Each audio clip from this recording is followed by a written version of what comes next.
think this is a main one of Teo's weaknesses, and that is Teofimo Sr. When I come to the corner, like I'm talking about the Shakur fight, if I come to the corner and you're saying, "What happened to your power, bro? What happened to your power, bro? What happened, bro? What happened to your fucking power, bro?" I'm firing you right there, my nigga. You're fired, bro. What's good, YouTube? Joey Box is here, and I'm back with another video. If you're new to the channel, make sure you like, make sure you comment, make sure you subscribe. And without further ado, let's get straight into it. So we have it, friends versus foes has been announced. That's what we're calling this fight. It is Teofimo versus Rolly Romero, and they will be fighting at 147 for the WBA world title. Teofimo, future Hall of Famer, 2-division world champion, 2-division lineal champion with wins over Lomachenko and Josh Taylor, will be facing off with Rolly Romero. As crazy as this sounds, this is true. He is a 2-division world champion. How he became world champion, I can explain it all if you want. Yes, they are former friends and they are former brothers turned enemies, and they are showing us what Keyshawn and Shakur will not. They will be fighting and somebody's gonna get hurt because these two are really skilled, really powerful punchers.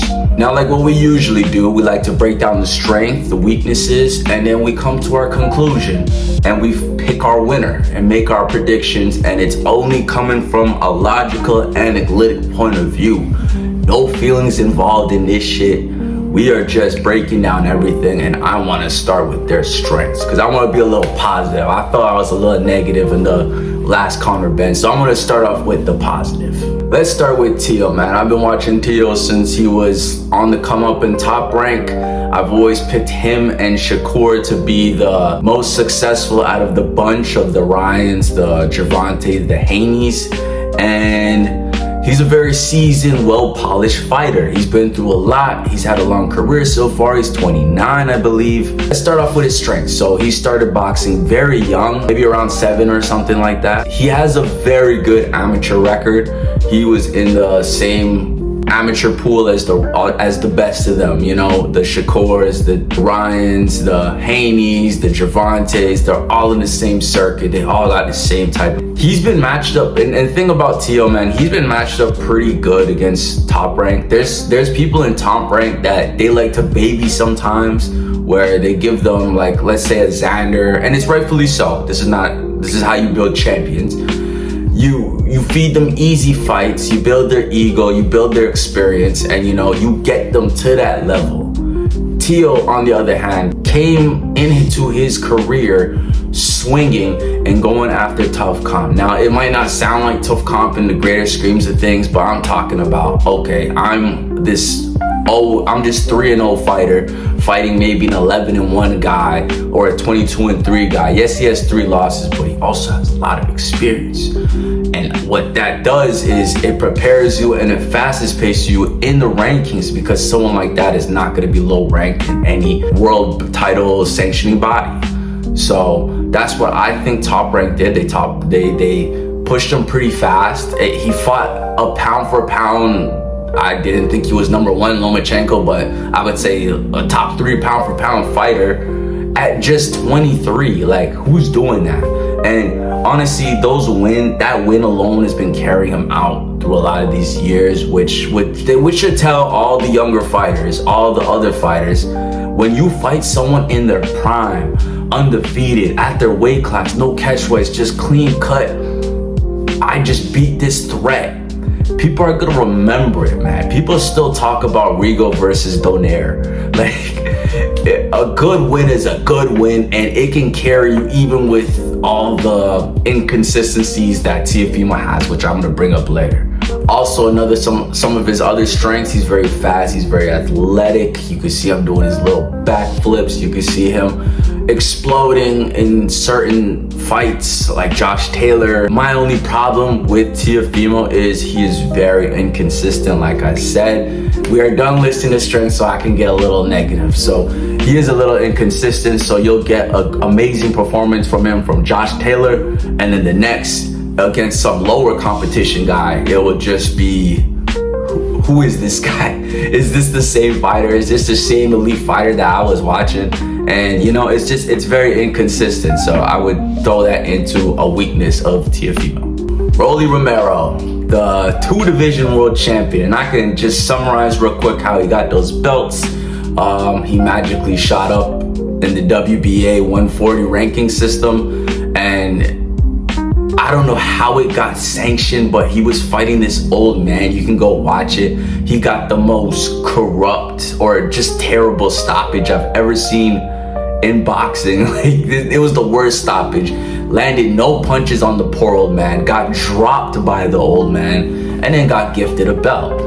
And then, you know, his other belt, you know, he faced Ryan. I don't know how they were able to fight for the vacant title. Their first fight at 147, they get a direct shot at the world title, and he became a 2-division champion. Boxing is funny like that sometimes. But let's talk about his strengths. He is a very strong, powerful, twitchy, fast puncher. He's dangerous, he's awkward, and you don't really know what he's gonna do. You don't know what's on his mind. Like, even now at the press conference, I might think Tio's more serious and he's more chill, and we're like, oh, look at this guy, he's not taking it serious. But he was like that against Ryan, and then shocked everyone, put Ryan on his ass, and, you know, got it spoiled Ryan versus Devin too. Like, he kept saying it in the build-up too, I'm gonna mess up you guys' plans. And you know what? He did that. He did that, and I really rate that win, depending on how Ryan ages out. Also, I wanted to add he has a new trainer, I think Salas or whatever. He's very good with Cuban fighters. He is known to work with Cuban fighters like Rigondeaux, Ramirez. He's a good trainer. He's a great fit. I think he worked with Ugas too. I'm seeing the improvements in Rolly. I'm seeing the improvements. So that is a great strength, a new look in his corner. Now let's come to the part that we all want to hear. The weaknesses, okay? Teofimo, inconsistent. Also another one, this one might be a little controversial. I think he has a questionable chin. Now, he's been dropped by a non-power puncher in Kambosos. Yes, he wasn't taking it seriously, and it looked like it was just a flash knockdown. It didn't look like it was, oh, I got my legs wobbled or anything. But there's more cases of this. He's been knocked down versus Sandor Martin. That can be looked at as an unbalanced shot as well. But that is not why I have the chin issue, okay? There was old stories in the past. There are old sparring stories in the past of Teofimo being chinny. He, back in the day, sparred Rayo when Rayo was nothing, and he was on top. He was on the rise. And sparring stories are saying that Rayo stopped him twice in sparring. And I also see clips of him getting dropped in sparring. I've seen him get wobbled in the Barbosa fight. And now all these things doesn't really make a fighter chinny. That's why I'm saying it's questionable, but you are facing the hardest puncher you've ever faced. I believe the last hardest puncher he's fought was Richard Comey when he won the IBF, but that was years ago. There's no one who's been a threat like that, power-wise. Who knows what can happen? He likes to gamble with his counters, so who knows? He might miscalculate and hit the wrong button with Rolly. Another weakness that really won't play a factor in this fight, but I thought I'll mention it anyways. He has a clear style disadvantage. There's a certain style that gives him problems. Not only gives him problems, he pretty much loses the fight. Some of the fights that a lot of people thought he lost, or actually lost, were against boxers who can move, boxers who can box on the outside, boxers who are on the back foot and require him to come forward to them in order to make the action happen. When he does that, he starts throwing very silly lunges. He doesn't know how to cut the ring off, And yeah, he just ends up looking bad. Like, just look at the fights against Sandor Martin, dropped him twice, lost that. I think he lost that fight because the knockdown should have been added. Jermaine Ortiz, I thought he beat, but a lot of people thought he lost because he was looking a little silly. And then obviously the big one, Shakur, buddy, that was just I've never seen a fight where someone's like landed like that little punches. So the conclusion is he has a clear style disadvantage. Now, Rolly does not have this style, which is why I say it's not really a big deal. So is Rolly capable of doing it?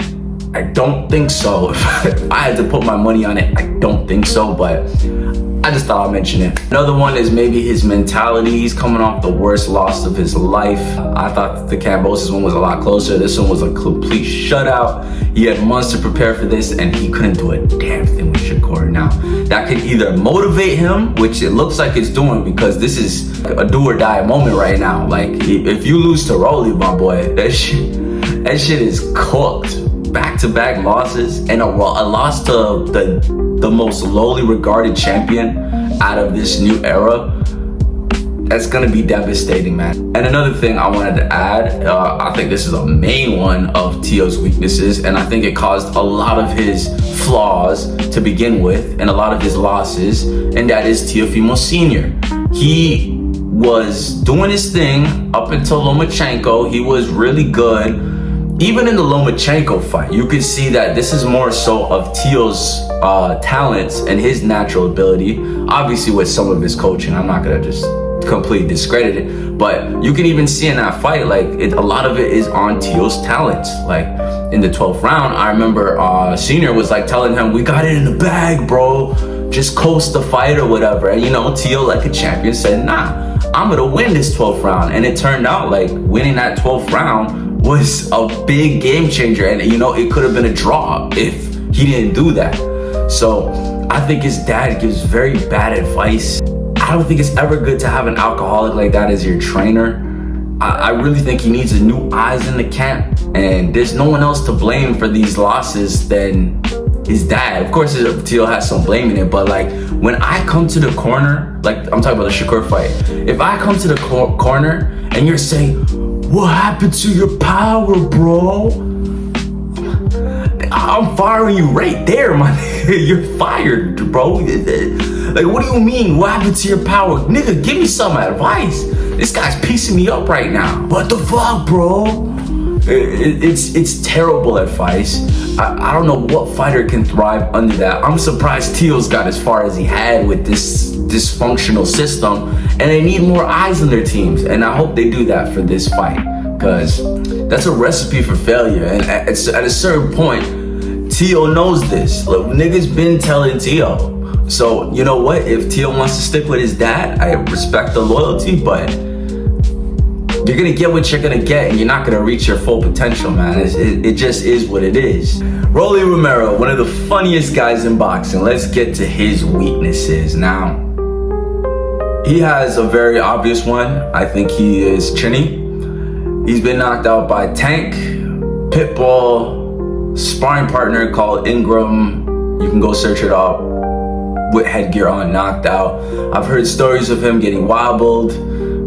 Teo's put hands on him. Yeah, he's a chinny guy. Now, those guys are power punches, and you know, you gotta go through some heat to get to his chin, but a guy like Teofimo, man, I think he's gonna get there. I think he can get to that chin, and I feel like Rolly's gonna commit on something stupid, and I feel like Teo's gonna capitalize on his mistake. But let's not get too far into the conclusion. But yeah, I would consider Rolly chinny. Do I think Teo can hurt him? I don't know.